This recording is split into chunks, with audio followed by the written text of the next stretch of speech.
Hola, soy la Basmati de nuevo con vosotros. Feliz Navidad y que no reventéis como chicharra, porque yo sí lo voy a hacer como siga.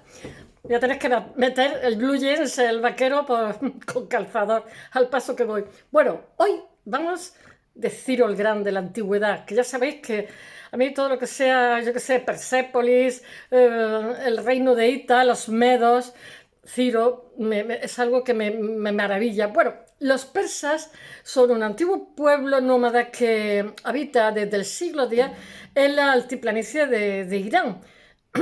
Pero sin embargo, están durante varios siglos, durante mucho tiempo, viven en la sombra de sus parientes o sus vecinos, como queráis decirlo, los medos, que tras la caída de Nínive en el 612 a.C., pues ya dejan de ser lo que eran. O sea, entonces crean un gran imperio en Mesopotamia. Pero Ciro el Grande es quien se emancipa de esa dependencia. De hecho, él va a utilizar con su ejército, un día los llama y les dice que tienen que desbrozar en un campo lleno de cardos, que tienen que limpiar ese terreno y trabajan como locos. Y al día siguiente, todavía no era su ejército, era la gente que había reclutado. Al día siguiente hace un banquete increíble en ese lugar y les dice: si venís conmigo, si me secundáis, no seréis más esclavos ni tendréis que desbrozar campos, seréis señores. Entonces la gente dice: pues sí, hay que comer. Y bueno, apostaron por él. Estos son, Ciro era muy inteligente, como los buenos generales, porque tenía muchísimas argucias para, como por ejemplo, iban a luchar contra alguien, en la última que le cuesta la vida, contra un pueblo nómada que eran fuertes, poderosos. Entonces la reina manda a su hijo, el príncipe, el heredero, y entonces los engañan, abandonan el campamento como si se hubieran ido y dejan todo lleno de muchísimas tinajas de vino, beben y se emborrachan. Y cuando se emborrachan aparecen ellos y los matan. Entonces la reina aparece con un ejército más grande y lo mata a él. Y quiero decir que utiliza muchos trucos. Ya sabéis que los buenos estrategas no solamente son gente que sabe utilizar la violencia, sino saben utilizar la picardía, la astucia. Bueno, y Ciro es uno de ellos. Se considera este señor que es el que primero hace un rodillo, que es cuando llega a su reinado, donde hay una declaración de derechos del hombre. Se supone que ese rodillo, que se ha descubierto hace un siglo, creo, o hace menos, es en escritura cuneiforme, es la primera declaración de principio, porque él era muy inteligente, muy respetuoso con los enemigos. De hecho, él libera, cuando llega al poder, libera a los israelíes que habían sido hechos esclavos por los babilonios y les ayuda a reconstruir el templo de Salomón. Os diré más, él lo que era un pragmático, como todas las personas inteligentes. Lo que viene a decir es, y ético también, lo que viene a decir es que él, con que le paguen los impuestos y permitan que tengan una guarnición en ese lugar, es suficiente, no tienen que hacer más, pueden continuar con sus vidas, sus creencias, sus religiones y lo que les dé la gana. Y así lo hizo. Y la gente estaba bastante satisfecha. También libera a los arameos. Ya sabéis que en la zona de Israel no se hablaba hebreo. Lo hablaban, es como los curas aquí hablaban latín, ¿no? Pues ellos hablaban arameo. Cristo habló arameo. Pero realmente él libera también a los arameos que se van a Siria. Y también deciros que las primeras iglesias de la cristiandad, la primera está en Siria. O sea, en Oriente Medio, no en Roma ni en el Vaticano. Apartadlo de vuestra cabeza. Bueno, voy a ver si hablo de Ciro, que si no encuentro la iglesia. Bueno, desde Ciro, en la etimología, sabéis que vengo de filología, no puedo evitarlo, es Kyros en griego, y bueno, se parece más a Kyros, lo que pasa es que ha devenido en Ciro. Ciro lo nombran 4 veces en la Biblia, ¿eh? Y lo que pasa es que como los Ciro y las guerras médicas, los griegos y tal, pues los griegos son los cronistas y lo ponen regular. Os voy a dar perspectivas de diferentes historiadores para que os hagáis una idea, pero todo parecido con la realidad es mera coincidencia. Son como crónicas un poco inventadas, algunas de ellas, con poco valor científico, y de Herodoto, etcétera. Cada uno dice lo que se le pasa por la cabeza. Bueno, voy a ver si os cuento esto. Él llega o sea, Ciro accede al poder en el 559 a.C., 500 antes, y organiza, pertenece a la antigüedad es apasionante. Él tiene fama de tener un ejército muy aguerrido y funda una nueva capital. De hecho, los lugares que conquista, los conquista pacíficamente si puede. Y porque, como toda persona inteligente, ¿para qué tiene que, digamos, gastar energía y llega a un determinado acuerdo y anexa. Lo que pasa es que le pasó como a Alejandro Magno. De hecho, todo su ejército después lo conquista Alejandro Magno. Va a estar, me parece, durante 200 años, van a estar sus sucesores, Cambises, no me acuerdo más. Es que no me acuerdo de todo lo que tengo que acordarme. Y será Alejandro el que se quede con todo su... pero tanto Ciro como Alejandro van a ser increíblemente ambiciosos. No os he dicho, mirad, eran muy sofisticados, de tal manera que los griegos de clase alta imitaban a Ciro and Company porque se cuidaban muchísimo de llevar las barbas recortadas, se tintaban el pelo en ocasiones, iban muy recortados, tenían una apariencia, mirad, eso hoy nos parece habitual, pero en aquella época era como una sofisticación, como un amaneramiento. Solían ir perfumados, planchados. Quiero deciros que alcanzaron un nivel de vida grande, pero a partir de él ya lo que hay es decadencia. Y además fue muy ambicioso, fue muy trabajador, pero fue también muy generoso a la hora de conceder libertades a los pueblos que conquistaban, aunque él tiene satrapía, que son como si dijéramos provincias con gobernadores, ¿no? Pero sus sucesores van a ser crueles y van a ser más decadentes y más vagos. Y van a utilizar también muchísimo el lujo. Y eso también, en Roma también las clases dirigentes venían a decirte, pareces un persa, porque se cuidaban la barba, iban muy limpios, muy duchados, muy perfumados. Bueno, él pone la capital en Pasagarda y derrota al soberano medio que se llama Astiages. Mirad, ahora os voy a contar cosas diferentes y Astiages no se sabe si era su abuelo, su suegro, o era su nada, simplemente, porque otros dicen que es hijo de un bandolero y una mujer, una pastora de cabras. No lo sabemos porque hace 2500 años, no 2600, es un poco difícil de contrastar. Bueno, unos dicen, ya os digo, que es su abuelo. Emprende una serie de campañas que le dan el dominio sobre este territorio de Asur, Nínive, Siria, Cilicia, Lidia, etcétera, cuyo famoso rey Creso derrota tomando su capital, que es Sardes. ¿Sardes será la Cerdeña? Sardes, Cerdeña es Sardina. En 540 a.C. Bueno, y atraviesa los montes Sagros para conquistar Babilonia, que eran también sofisticadísimos como eran los jardines colgantes. Bueno, sus sucesores son Cambises II, Darío I, que sé, no me acuerdo. Y sus sucesores ampliaron también el territorio del imperio en lo administrativo, pero queda dividido porque era gigantesco en circunscripciones que eran satrapías. Ya sabéis que muchas veces para decir que alguien es un tirano dicen es un sátrapa, ¿no? Y al mando de un gobernador. Bueno, en el 559 os voy a decir las etapas. Antes de Cristo está Curax II, que es Ciro el Grande, en Persia. Ya sabéis que en esta época está una religión que después la Biblia le roba muchísimos pasajes, que son los zoroástricos, que adoran al sol. Hoy se les llama los zoroástricos los parsis, porque son gente que estaban en la zona de Persia y en un momento dado son perseguidos, entonces se van a la India. Y hoy los parsis se hallan en la India, los zoroástricos. El Queen, el cantante, era zoroástrico y fue... Yo aquí también conozco un zoroástrico. Entonces lo que hace el Antiguo Testamento es robarle muchísimos pasajes a los zoroástricos, como la historia de José, montones. Un día tengo que hablar de eso, del Antiguo Testamento. No sé, lo mismo me mandáis un troyano o yo que sé, un virus de eso. No por nada, sino porque, bueno, los apiros, los judíos, se constituyeron en torno a la palabra. Eran gente pobre que construía las pirámides y todo eso. Y no lo hicieron mal porque gracias a sus robos, como el libro de los muertos de los egipcios, sobrevivieron pasajes que se habrían perdido de otra manera. Hay que buscar el lado positivo. Bueno, Ciro el Grande sucede como rey a los persas, a su padre Cambises I. Su madre Mandane, que es hija del rey medo Astiages. Bueno, en el 550 eran los medos los que llevaban 500 años dominando a los persas. En el 550 a.C., con la ayuda de Nabónido, el rey de Babilonia, Ciro Quirus ataca a Astiages, que se supone que es su abuelo o su suegro, y no lo sabemos, y lo derrota y saquea su capital, que era Ecbatana. Bueno, hoy el Irán moderno está muy imbuido de toda esta historia. En el 546 Ciro derrota a Creso, rey de Lidia, y al año siguiente conquista su capital, que es Sardes, convirtiéndolo en dueño de Asia Menor.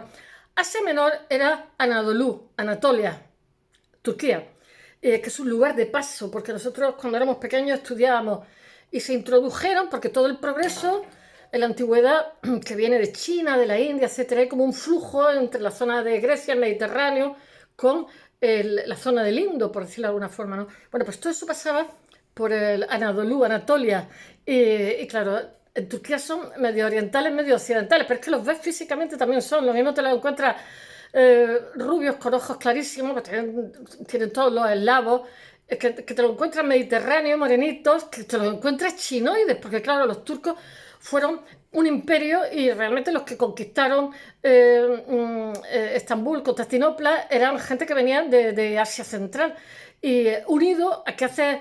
Yo os invito a que vayáis a Estambul, que es mi ciudad fetiche, unido a que esta ciudad tiene 5 fronteras, está en un lugar estratégico tremendo, entonces tiene Siria, yo qué sé. Entonces te sientas en un café y empiezas a ver, los estambuleros son muy pelirrojos, entonces empiezas a ver rubio con los ojos azules, pelirrojos, moreno, morenito, muy moreno, no hay negro. O sea, hay de todos los colores que se os pueda ocurrir, pequeñitos, chaparros, achinados. Y yo digo, madre mía, con razón tienen 6 religiones, pero tienen un presidente, me callo, que si no me censuran. Bueno, en el 539 a.C. hay también sefardí, muchísimos judíos españoles.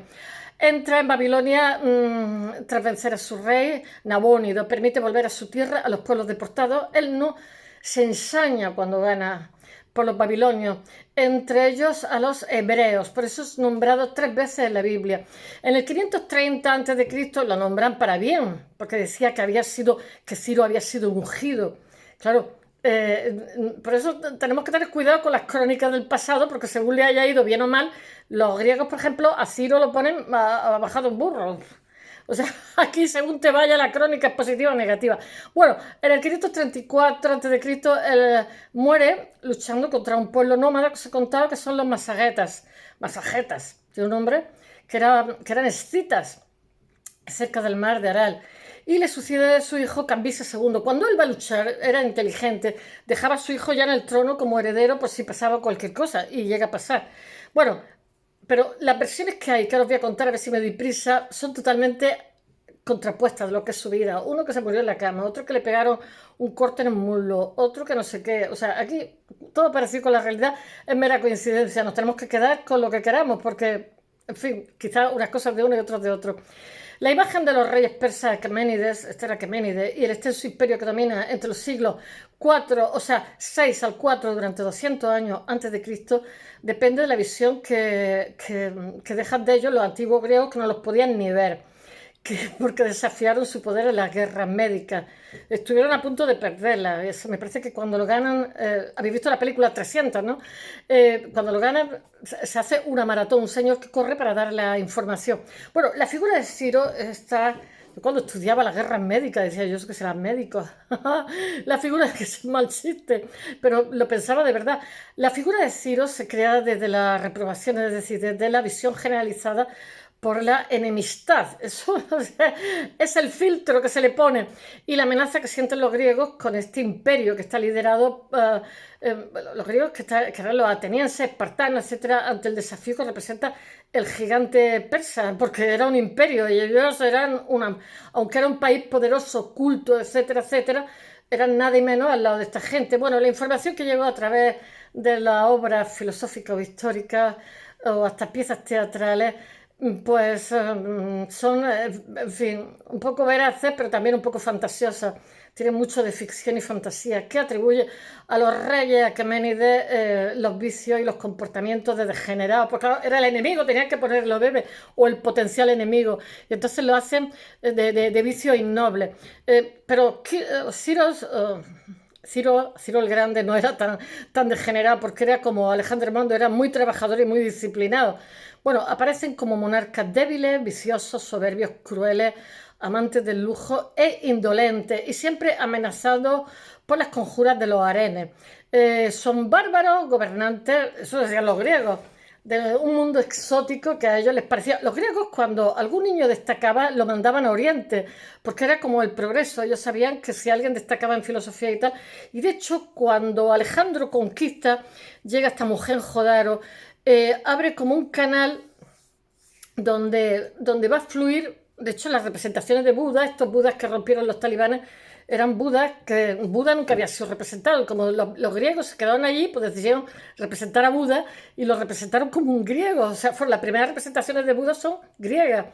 Y abren como un canal donde fluye el conocimiento en una u otra dirección. Entonces, pues la medicina que tenemos nosotros influye muchísimo la medicina ayurveda, que la medicina ayurveda es medicina humoral. Todos tenemos como un, un perfil, ¿no? Pita, capa, en función de ese perfil tenemos que estar en armonía, no puede predominar mucho capa o mucho pita, tal. Y entonces, en función de todo eso, esta medicina ayurveda antiquísima, que sigue funcionando y ahora se ha convertido, que era una medicina para pobres y ahora una medicina para ricos, pues se ha convertido en un lujo asiático, nunca mejor dicho. Pero bueno, tiene muchísima influencia en nuestra medicina, porque si te vas al Quijote encuentras la medicina humoral. Bueno, sigamos con Ciro. Ellos, los griegos, los veían como gente degenerada, un mundo exótico dominado por la violencia y la crueldad, contrapunto a la civilización que ellos tenían, que eran cultísimos, y era verdad que eran cultos, pero bueno, los otros no eran tan degenerados ni tan crueles. Pero hay una excepción para los griegos, que es Ciro el Grande, de que la tradición griega transmite un retrato favorable. Su reinado pasa a la historia como el de la creación del imperio persa Aqueménides, un amplísimo dominio que se extiende por Asia Menor, o sea, se extiende de Asia Menor, o sea, se extiende desde el Mediterráneo hasta el Kursk, hasta la India, que es el mayor imperio conocido hasta el momento. Las campañas que hace le llevan a dominar, a conquistar en solamente 10 años. Era excepcional, muy inteligente. Entre el 550 y el 539, porque ahora contamos para atrás, vamos hacia el nacimiento de Cristo, antes de Cristo, todos los grandes estados del Oriente Próximo, menos Egipto, el reino de los Medos, el reino lidio de Creso, las ciudades griegas de Asia Menor, el imperio babilónico, yo qué sé, Mesopotamia, se convierten en el poder de Oriente. Ciro también pasa a la historia como un rey tolerante, respetuoso con las costumbres, las leyes, las religiones de los pueblos. Bueno, y eso también como que engrandece su imagen, ¿no? A lo largo de los siglos. Fue muy moderno en cuanto que fue muy tolerante, pero él era inteligente en cuanto a que el sadismo no servía para nada, masacrar, achicharrarse, solamente quería que le pagaran impuestos y amigos. Bueno, el fundador del imperio aparece en las fuentes griegas como ejemplo de buen gobernante soberano, una persona muy equilibrada, clemente, una imagen que está confirmada por las fuentes babilónicas y hebreas. Heródoto dice que tiene una imagen positiva de él, aunque lanza algunas dudas, algunas sombras sobre su trayectoria. Le asigna como cualidades como la clemencia, la valentía, la afabilidad, la camaradería con sus soldados. Y es Heródoto, era normal que los soldados en aquella época muchas veces no cobraban, sino que cobraban en botín. O sea, de lo que conquistaban se hacían partes. Y era una forma, eran como socios accionistas de una empresa. Incluso en Roma al principio, no tenían sueldo, sino decía, si como tal, tanto va a ser para cada uno. Bueno, es Heródoto quien lega uno de los relatos más completos de los orígenes de Ciro, aunque con elementos legendarios así un poco fantasiosos. Según dice Heródoto, el abuelo materno de Ciro y rey de los Medos, a quienes estaban sometidos los persas, ordena su muerte al nacer. Esto suena al cuento, los cuentecillos esos que hemos leído de pequeños, que le dicen al niño, tienes que matar al niño, y le da penita y se lo da a un labrador. Pues exactamente igual. Él había tenido, el abuelo había tenido un sueño premonitorio de que le iba a robar el reino. O sea, el abuelo en vez de decir le voy a dejar el reino, lo voy a preparar desde pequeño, no. Si este va a ser rey, lo mismo me lo quita, vamos a ver si matamos al niño y así no es nada. Pues sueña que el nieto le arrebata el reino. Entonces, el servidor de Estiages, que debía de matar al niño, le da como penilla y se lo da a una familia pobre, de pastores, para que lo críen. Pero el niño destaca desde pequeño por su atrevimiento, su osadía, le pasaba como a Alejandro. Y bueno, lo que hace que su identidad se descubra por su abuelo Astiages y provoca el enfrentamiento entre medos y persas, que ganan los persas. A propósito del ascendente de Ciro sobre los persas, Heródoto narra que cuando este está decidido a rebelarse contra su abuelo, que eran los medos, no se sabe, uno dice que era su abuelo y otro su suegro, no lo sabemos. Astiages convoca, yo, en fin, no me puedo creer que si fuera un abuelo vaya a matar a su nieto, porque a todos los abuelos se le cae la baba, pero bueno, cuestión de interés no sabemos. Él convoca a las tribus, que os he dicho antes, y en un campo lleno de cardos para que limpien. Os he dicho antes esta historia, ¿no? Para que lo desbrocen, que era un trabajo de locos. Y al día siguiente los invita a un banquete y les dice a las tribus: si me ayudáis, vais a tener comida y vais a tener posibles. Y aquellos dicen: pues sí, sí, si me ayudáis a derrocar a los medos, que los tenían como esclavos. Eh, Todo eso con un banquete, con un plato de comida. Bueno, les dice: ¿qué queréis? ¿Ser esclavos? O sea, desbrozar campo o comer todos los días, porque eran explotados por los medos. Y aquellos pues tienen muy claro lo que quieren. Esta anécdota lo que pasa es que da cuenta de la habilidad que tenía para persuadir.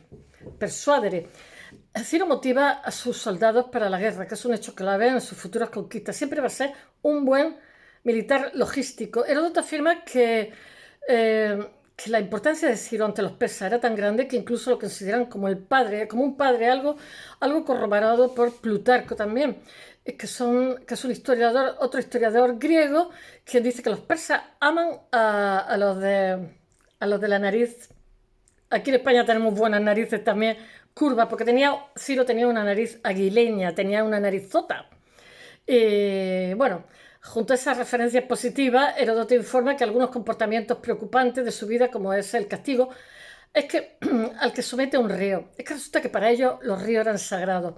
Entonces, uno de sus caballos, que era el preferido, se ahogó y le dijo en el río, no me acuerdo cómo se llama, Hindes o algo así, que era un afluente del Tigris. Ya sabéis que el creciente fértil es entre el Tigre y el Éufrates. Bueno, conclusión de las conclusiones. Pues decidió al río castigarlo, el río que era intocable y sagrado, y entonces los dioses lo castigaron con su muerte en una de las batallas. Esa es la interpretación que tenemos. Y lo que hizo fue ajusticiar al río divino y dividió su curso en 360 canales. Eran muy habilidosos en el creciente fértil con el agua, porque ya sabéis que hay, por un lado, mucha agua y por otro lado hay mucho desierto. Entonces, pues, todo eso lo va a traer el Islam español, por eso hacen del sur de España y del Levante una economía pujante, creando acequias, y todo esto viene de los conocimientos del creciente fértil, que sabe sacar mucho partido a los bienes escasos como el agua. Bueno, los cursos del agua que antes era sagrado, pues era como un sacrilegio provocado por la soberbia del anciano rey, porque los historiadores griegos diferencian entre Ciro el joven y Ciro el viejo. Bueno, también Plutarco narra el final de Ciro cuando guerrea contra la tribu de los, como he dicho antes, de los masagetas. Me suena rarísimo, masajeta. Bueno, que eran nómadas de Asia Central que eran gobernados por la reina Tomiris. Según Heródoto, esta última campaña militar está impulsada por la soberbia y las ansias de conquista del anciano Ciro. Bueno, es que de tanto llevar el canto a la fuente, él intervenía en la batalla, pero también iba cumpliendo su año, era muy ambicioso, etcétera, etcétera. Él estaba en primera línea dando imagen a sus soldados para que vieran que él se implicaba también, se lo cargaron. Y bueno, según el historiador, es castigado por los dioses. Bueno, en el campo de batalla y su cuerpo es ultrajado por sus vencedores, claro, hicieron pinchito. Bueno, esta narración permite a Heródoto reflexionar sobre la degeneración del poder persa. Degenerado porque era ambicioso, pero tampoco... bueno, afirmando que la relajación de las costumbres de Ciro y con él las de su pueblo, su hijo sería Cambises II, que abandona la austeridad y la contención. A mí esa palabra me encanta, contención. De sus orígenes en favor del lujo. Eso sigue estando mal visto hoy día. Tras sus conquistas, bueno, da comienzo a la decadencia del imperio y la corrupción de sus grandes reyes. Opinión que comparten los autores griegos posteriores. Bueno, después tenemos la opinión de Jenofonte, que es filósofo e historiador ateniense, discípulo de Sócrates, que vive entre los siglos V y IV a.C. y es autor de Ciropedia, que es una biografía sobre Ciro. Bueno, ahí se inventa lo que le da la gana. Yo la veo pura ficción. Bueno, la vida de Ciro es la que moldea su imagen del rey, filósofo y modelo de marca ideal. El protagonista de Ciropedia se ha considerado tanto un personaje real como una ficción histórica al servicio de las opiniones políticas del momento del autor, partidario del sistema gobierno monárquico. Para escribir la Ciropedia, Jenofonte se sirve de diversas fuentes de información, ya que no solamente consulta obras de autores griegos anteriores como Heródoto, sino también cuenta con un conocimiento directo del mundo persa, porque Jenofonte participó en la llamada expedición de los 10.000. La contaría si no fuera porque llevo 25 minutos como miembro del ejército de los mercenarios griegos reclutados por Ciro el Joven, príncipe Aqueménida, que se rebela contra la autoridad de su hermano, el rey Artajerjes II. Hay una pieza de pintura muy bonita sobre esto, que la pintan en el siglo XIX en Francia. Os he hablado de ella. Durante esta campaña, el autor griego, porque el hermano no estaba de acuerdo con la herencia, el autor griego debe conocer, entonces mata a sus caballos y mata a su harén, los apuñala y después se suicida. El autor griego debe de conocer, estamos a la misma altura las mujeres que los caballos. El autor griego conoce relatos de la vida de Ciro el Grande, embellecidos por la tradición persa. Entonces, Jenofonte muestra a Ciro como un rey estudioso, justo, generoso y afectuoso con los hombres, valiente y ávido de gloria, una de las cualidades que despuntan en su infancia, que son respaldadas por tenía un físico, por lo visto, que era guapo, atractivo, que es el gran rey, ¿no? Que son tópicos propios, te parece un castar de gesta, de verdad, de los relatos populares de la época. O sea, a mí también me parece el cantar del mío sí en versión Ciro. Además cumple de forma piadosa los deberes religiosos, era también humilde y creyente, que le gana favor ante los dioses. Según Jenofonte, Ciro se muestra el mismo entre sus súbditos como el hombre más virtuoso del mundo. Esta visión positiva es respaldada por el historiador Diodoro de Sicilia, quien afirma que Ciro destaca por su valentía, ya que su padre Cambises lo educa para que alcance las metas más altas. Aquí no sabemos de quién es hijo, porque cada uno dice que su padre es uno diferente. El propio Jenofonte retrata el consejo que el rey da a sus súbditos, a los que exhorta después a que respeten a los dioses y al género humano. Una clara muestra de humanitarismo en la época, que era bastante inusual. Y engrandece la figura del soberano persa, que era muy inteligente. Después está en la Ciropedia, hay un relato diferente sobre el final de Ciro. No muere en combate, como dice Heródoto, sino en el palacio rodeado de sus hijos, que os digo que cada historiador cuenta una historia diferente. Él muere rodeado de sus hijos, inmerso en una conversación sobre la inmortalidad y arengando a sus oyentes a llevar una vida digna y piadosa. Esto parece la muerte de Sócrates, de verdad. Yo creo que es una copieta.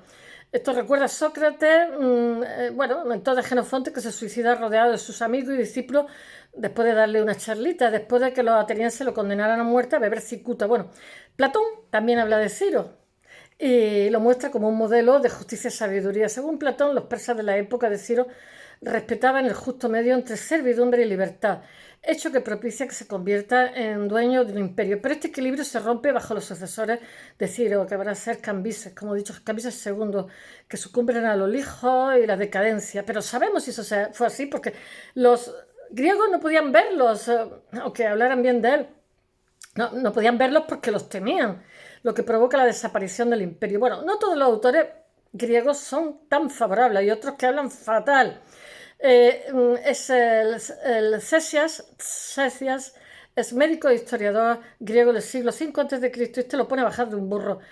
Él sirve en la corte del rey persa Artajerjes II, en la que, según dice, pudo consultar los anales reales Aqueménides. La información que transmite Ctesias es que Ciro está dominado por la hostilidad y la sospecha contrastada con los relatos anteriores. Según él, los orígenes de Ciro no son tan nobles como se piensan, sino, como dice Heródoto, Jenofonte. Él dice que Ciro es hijo de un bandolero conocido llamado Atradates y de una pastora de cabras, de nombre Argoste. Sabía que listo salió el niño.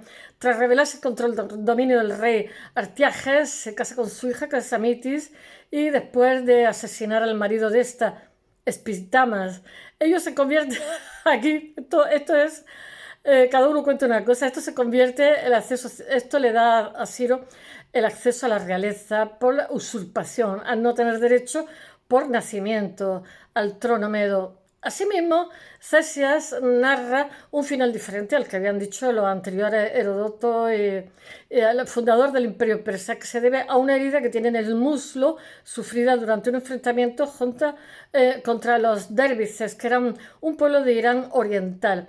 Y Sócrates también habla de Ciro en sus obras y no considera que todos los actos del rey persa fueran piadosos y justos.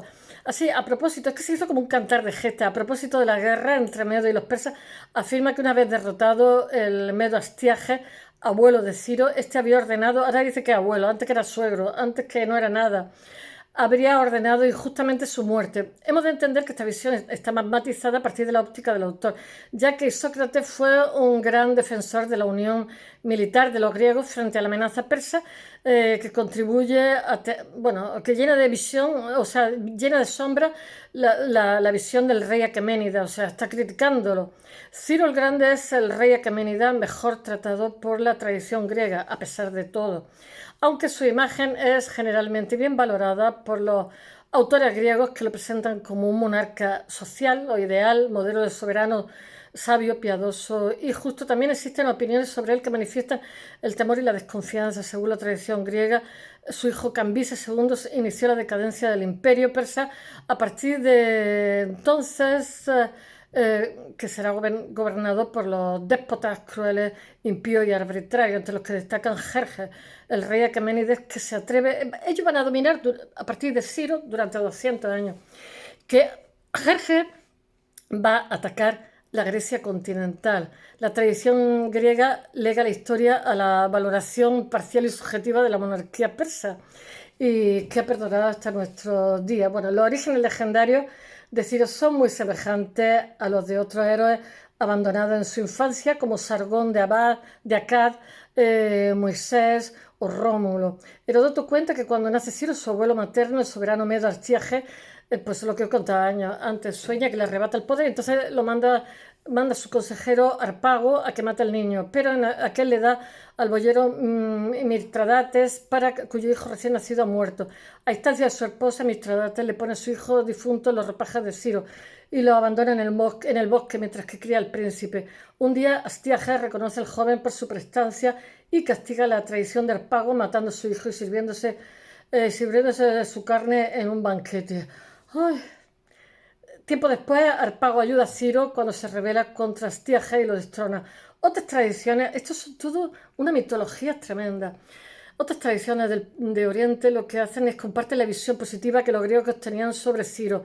En el cilindro de Ciro, hallado en 1879, sí, hace un siglo y pico. En el templo de Marduk, en Babilonia, el soberano Aqueménides se presenta protegido por el dios Marduk y restaurador de los templos, los cultos religiosos de Babilonia, abandonados por los Narbónidos, el último monarca de la dinastía babilónica, vencido por Ciro. Iberoso, sacerdote babilonio del siglo III a.C., autor de una historia de Babilonia, de la que solo han llegado algunos fragmentos, muestra a nuestro Ciro como un monarca justo. Bueno, algo justo tenía que ser, porque muchos hablan bien de él. La tradición hebrea también es muy favorable en la Biblia, como indica el libro de Esdras.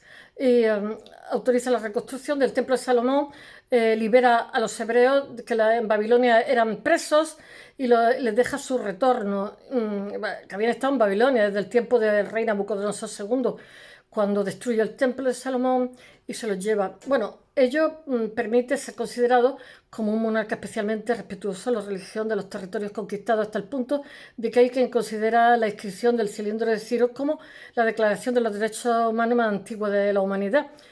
Los historiadores dicen que no, que es que cuando un rey llegaba al poder se hacía como una declaración de principio. Bueno, siempre estamos quitándole importancia a las cosas. Ciro vence al riquísimo y poderosísimo soberano libio de Creso en el 546 a.C., lo condena a la hoguera, aunque finalmente lo perdona cuando la pira está encendida. Esto también es muy teatral, según cuenta Heródoto. Creso solo salva la vida porque el dios Apolo llega antes de... a cuyo santuario de Delfo había hecho muchos regalos, le envía una lluvia que apaga el fuego. Entonces esto lo ven como una señal de los dioses y no insiste y no lo matan. Otro historiador griego, que es Cesias, cuenta que Ciro da a Creso el gobierno de la ciudad de Varenne. Varenne yo creo que existe, cerca de Ecbatana, lo que confirma al historiador posterior Justino, que habla de la ciudad de Beroe. Por su parte, el poeta Balquides afirma que tras la derrota es el propio Creso quien decide morir en la pira con su familia, pero apaga el fuego, el de Apolo, milagrosamente. Aquí cada uno cuenta una historia. Bueno, Heródoto dice la muerte de Ciro que la vincula a la arrogancia del monarca en los años finales de su vida, que estaba mayor. Yo creo que estaba mayor para la batalla, da igual donde se muriera. No estaba para ir arriba a un caballo pegando estocazos porque habría gente más joven y más fuerte. Bueno, lleno de soberbia por sus constantes victorias, Ciro decide, a Alejandro le pasó lo mismo, declarar la guerra a los nómadas masagetas gobernados por la reina Tomiris. El rey persa finge una huida, eso es lo que he contado antes, y deja muchísimo vino a los masagetas que no estaban acostumbrados a beber, y entonces cuando se emborrachan, aquellos caen y los matan. Entonces, liberados por Espargapises, que es el que se emborracha, que es el hijo de Tomiris, apuran el vino y los otros después caen cuando están borrachos y bueno, que no estaban acostumbrados a la bebida. Entonces viene la madre y se carga a Ciro. Entonces, la madre, que es Tomiris, bueno, venga el hijo. Ellos deciden, bueno, se enfrenta con su ejército, es derrotado y cae muerto. Tomiris, que es la madre, manda a localizar llena de rabia el cuerpo de Ciro y le corta la cabeza de un odre y la mete en un odre lleno de sangre humana, saciando así las ansias de sangre del gran rey que había llevado a la muerte a su hijo, Espargapises. Qué nombrecito tenía el hijo. Bueno, espero que os haya gustado y hasta mañana.